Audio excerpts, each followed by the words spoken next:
I would like to say first, this election,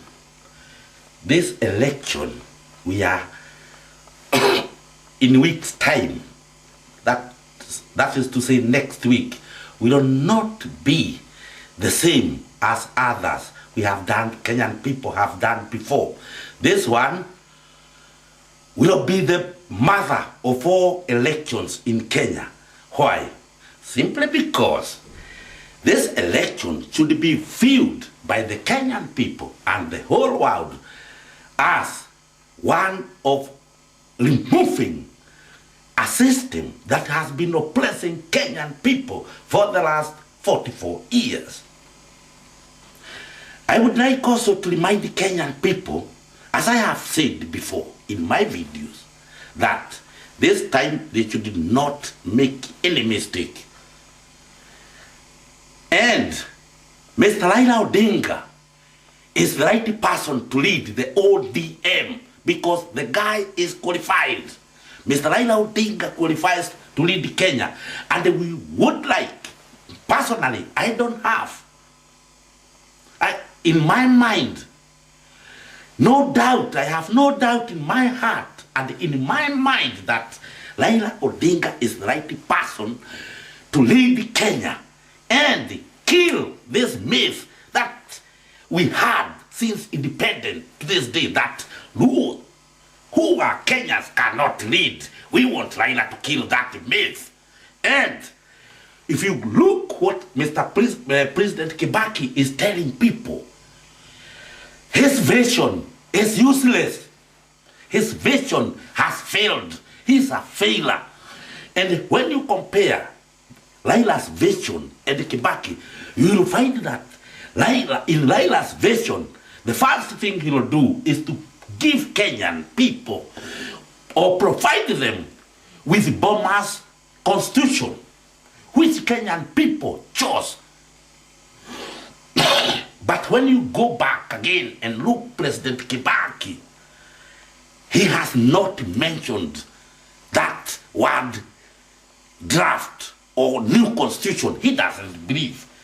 Simply because home guards has failed the Kenyan people and they cannot lead the Kenyan people.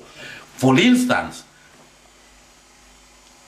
in 1963, when he joined the parliament, President Kibaki has seen all our travails and the oppression in Kenya. He served Kenyatta from Makerere. He served President Moi. Now he is president. 4 years since he took over, he has betrayed the Kenyan people. He is tribalist. He will go in history as one of the most tribalist presidents Kenyan people have ever seen. And personally, I am very much shocked by the hate campaign that is going on, because there is hate campaign not only in Kenya, even within the diaspora themselves, especially here in Sweden. People who are anti-laws, people who are anti-Raila. You go to every discussion forums, to meetings. Every day, I would like to remind the Kenyan people, every day we get about thousands of letters trying to convince us how Raila is bad. He is the right leader. And if we need, as I have said before, we need to go back to history and look our leaders. Raila has fought for Kenya. Without Raila, Kenyan people would have been conned. Look, for instance, the constitution of 205, or referendum 205, it was Raila who lead the people and the ODM. Today, if you look at Kenya, at Kenyan politics, for the last 44 years, we have had very brutal people leading Kenya, criminals anyway, they are criminals. Because enough in Kenya, we place traitors as heroes. I would like to tell Kenyan people, in this country, where we have suffered so much under the yokes of black leaders and imperialism, These presidents, from Kenyatta to Moi to Kibaki, are compradors. They work for the best interest of imperialism or of the West. Today there is no Cold War. Kenyan people should not fear. They should go to vote, because unless we vote, we cannot remove these home guards who have been oppressing Kenyan people since 1963. Because what they say Uhuru is what they nyakuad, ile walinyang'anya wasugu. Sababu, during colonialism, black man could not grow coffee. Black man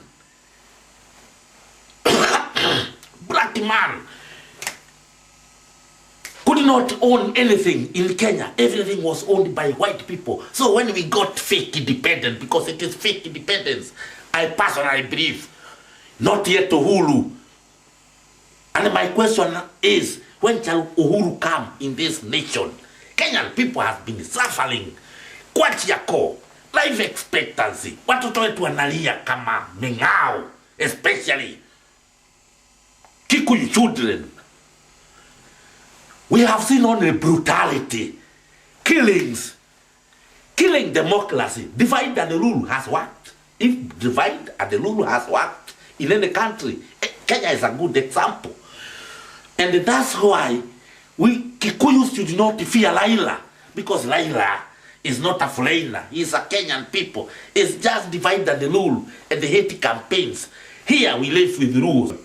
Today, we in Scandinavia, or ODM representatives in Scandinavia, believe Raila, ODM, and the Raila leadership will not take over unless, and there is no way, Kibaki and his home guards are going to win elections unless they rig elections. And the Kenyan people and we here, we are not going to accept rigged election, because we know Kenyan want change and we are for change. So Kenyan people should not fear. They should go to the polling station very early and they vote, especially in Central Province. Don't fear. We have done work. We have talked with our people there. We telephone them. We write to them. We communicate to them. On voting day, go there. Kula Nisili. Go there. Please. Put a please. Nobody will know.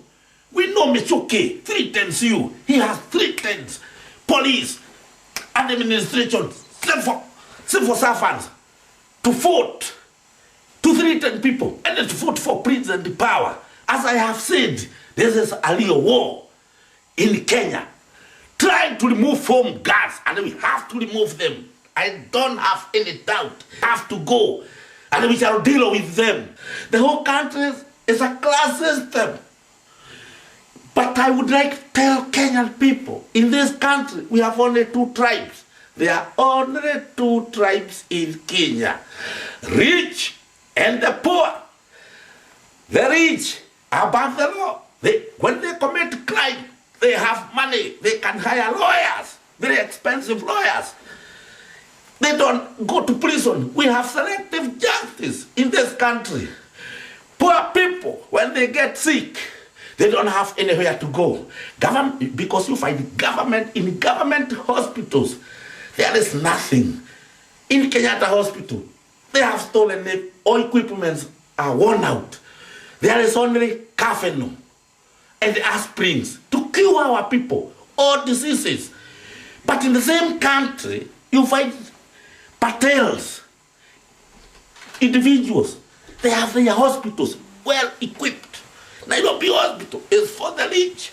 Raila needs support even after winning. Because to fight corruption, fight itself. We are fighting a class of rich people and who are ready to sabotage that government. If we take over,